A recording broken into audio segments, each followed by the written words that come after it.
isang napakahalaga na yung issue rito. No? Accountability. Diba? Pag yung isang lolo sa Pangasinan, nagnakaw ng mangga sa puno, sa lupa, na dati ay sa kanya, napilitan siyang ibenta dahil sa kahirapan. Tapos, dahil sa gutom, kinuha niya yung mangga sa sarili niyang puno dati. Ano nangyari sa kanya? Kulong! Kulong! Eh bakit ito? 120 million. Ginastos in 11 days. Bakit ayaw natin pakinggan ang testimony, ang ebidensya? Diba?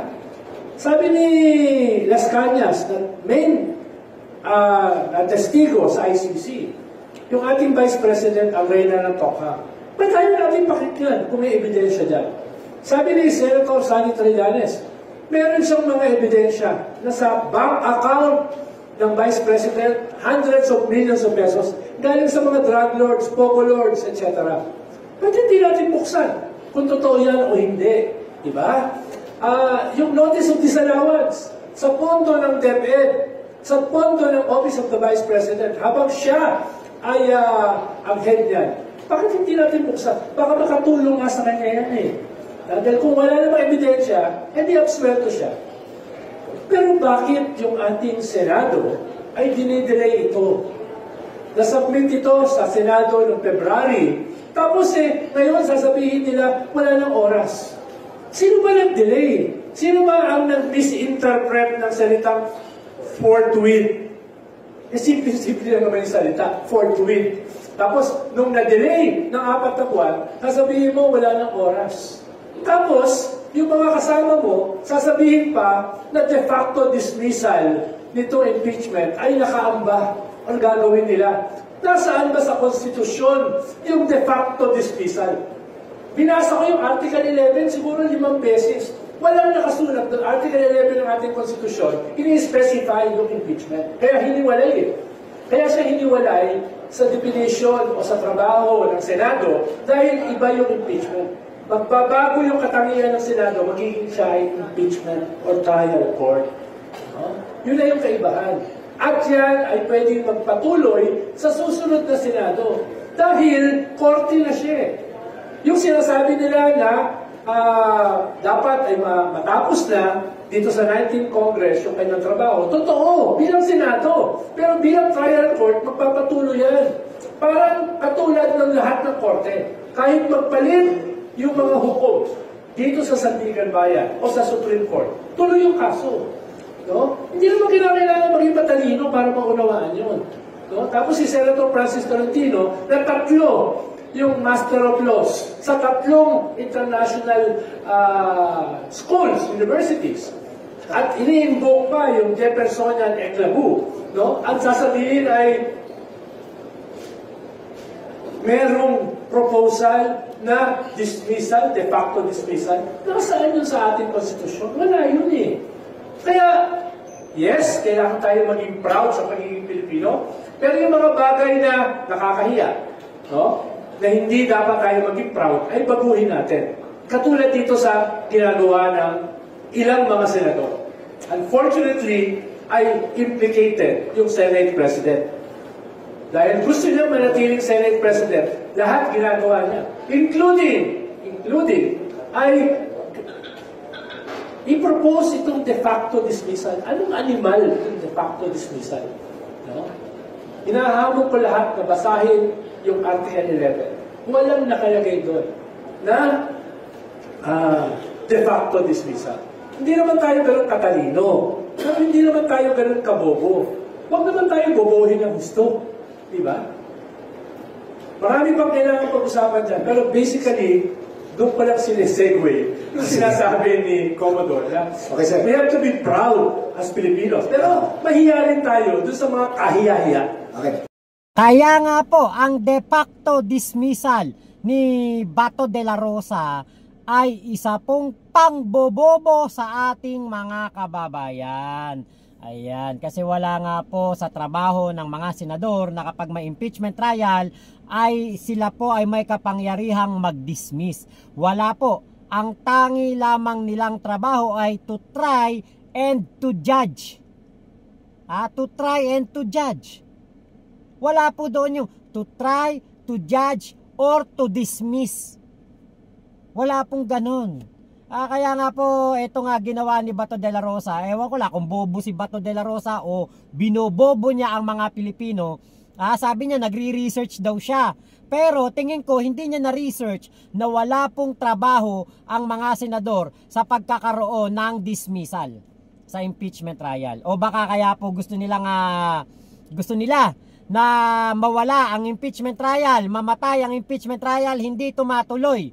Ay dahil nga po napakatitibay po ng mga ebidensya sa ginawang pagnanakaw ng dating DepEd Secretary. Baka po talagang yung mga ebidensya ay talagang hindi po maikakaila na talagang meron pong nangyaring korupsyon, pangungurakot, pangungulimbat, kung ano man ang matatawag dyan sa pagbubulsa ng pera ng bayan. Diba? Hindi na ako magtake. Kung si Chis Escudero parang umaamin, parang pumapanig po sa hindi pagtutuloy ng impeachment trial. Hindi po ako nagtataka na kung bakit ang isang Chis Escudero na respetado, ginagalang, iniidolo, magaling, matalino, ay nagiging bobo din po pagdating dito sa impeachment trial na ito. Alam niyo po ba kung bakit? Isa si Bato de la Rosa sa mga bumoto, umiiyak-iyak pa nga para maging Senate President si Chis Escudero. Kaya siguro ganun. Mga kaalyado ni Sara bumoto sa kanya para maging Senate President. Alam natin, basta mga grupong Duterte, Team Duterte, Duterte Legacy, utang na loob system yan. Baka kaya ito nga si Chis Escudero, kaya po hindi rin maumpisan basta-basta ang impeachment trial dahil baka nga naman mapalitan siya ngayong 20th Congress. Baka hindi na siya ang Senate President. Kasi pwede pa naman siyang maging Senate President ulit ngayong 20th Congress. Baka ito ang way niya para makakuha ng boto mula sa mga darating at mga magbabalik na mga senador. Alam natin na ang mga maka-pro Sara sa Senado ay marami. Cynthia Villar, di ba?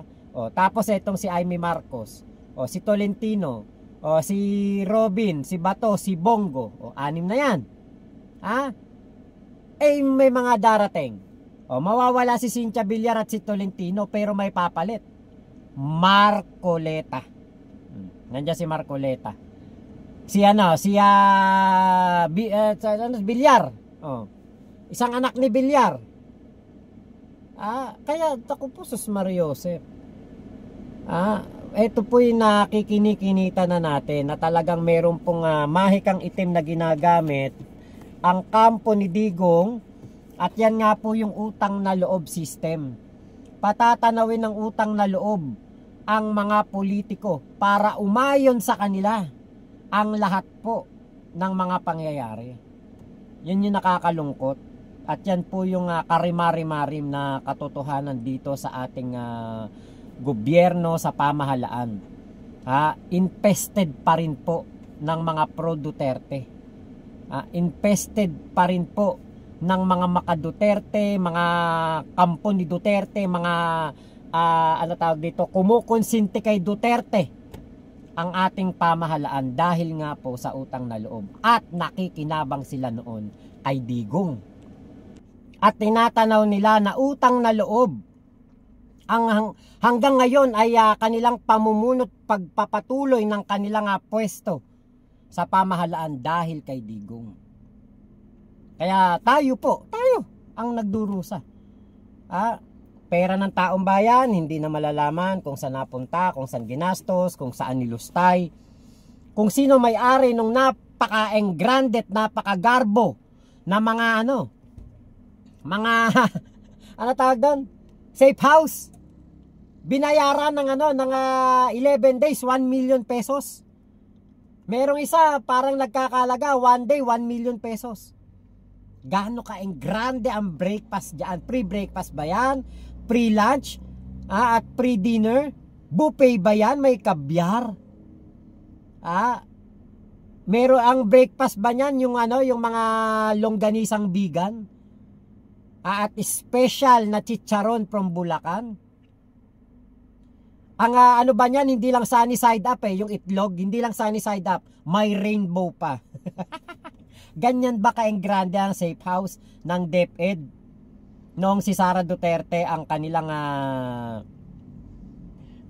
DepEd secretary? Diba, Sus Mariosep naman, harap-harapan naman po itong panggagago sa atin. Harap-harapan na po itong pangbobobo sa mga Pilipino. Kung akala ninyo maloloko nyo pa ang mga Pilipino, malabo. Bakit? Kita ninyo, eto bigyan ko lang kayo ng example. Panahon ni Harry Roque, nandito pa siya sa Pilipinas, hindi pa siya pumupunta ng ibang bansa, hindi pa siya tumatakas, hindi pa nagtatago.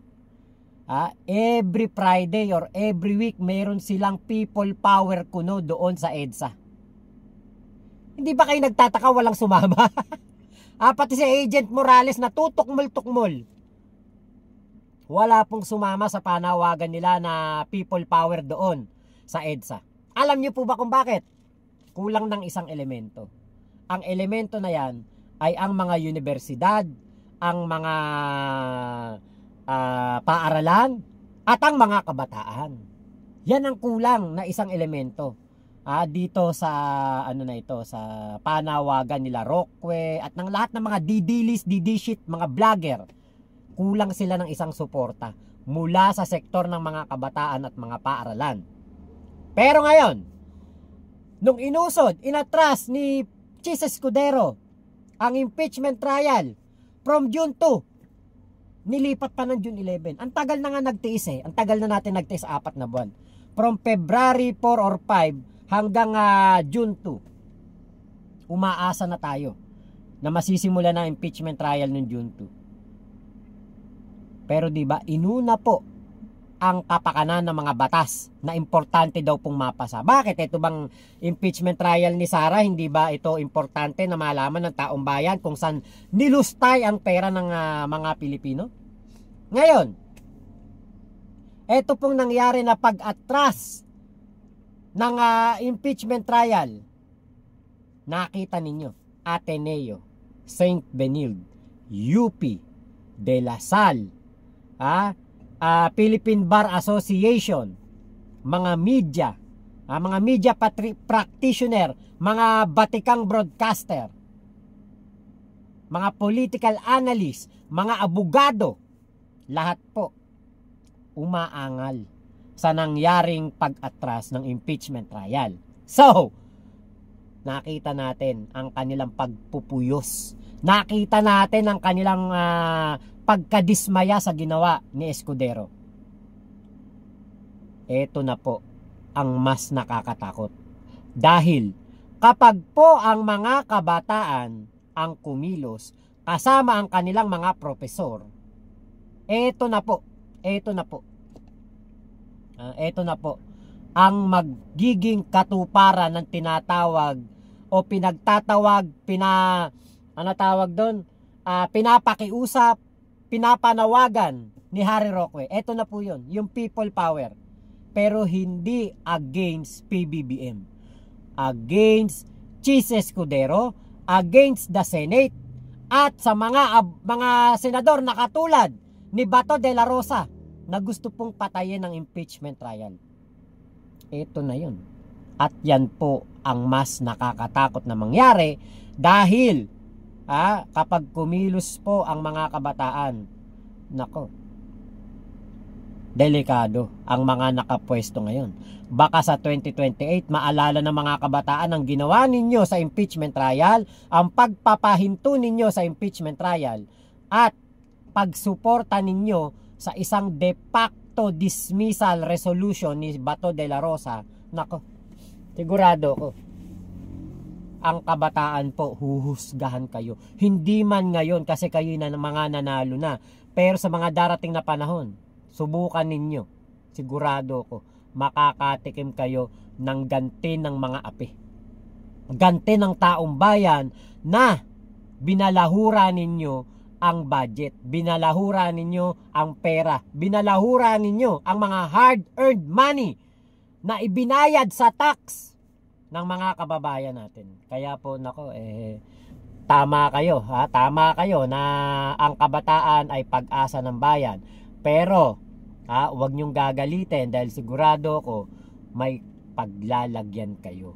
Yan, tandaan ninyo yan. Etong vlog ko, tandaan ninyo, pagdating nito mga 2028, 2031, 2034, makikita natin isa-isang nalalaglag ang mga senador na sumuporta kay Sara Duterte. Tandaan po ninyo yan. Mga kabataan, matalas ang memorya niyan. So yun lamang po, maraming salamat sa pagsama nyo dito sa aking vlog na ito. Ingat po kayo, nasa mang panig kayo ng mundo. Momo, chup chup, love you, love you. God bless us all, Pilipinas. God first, salamat po.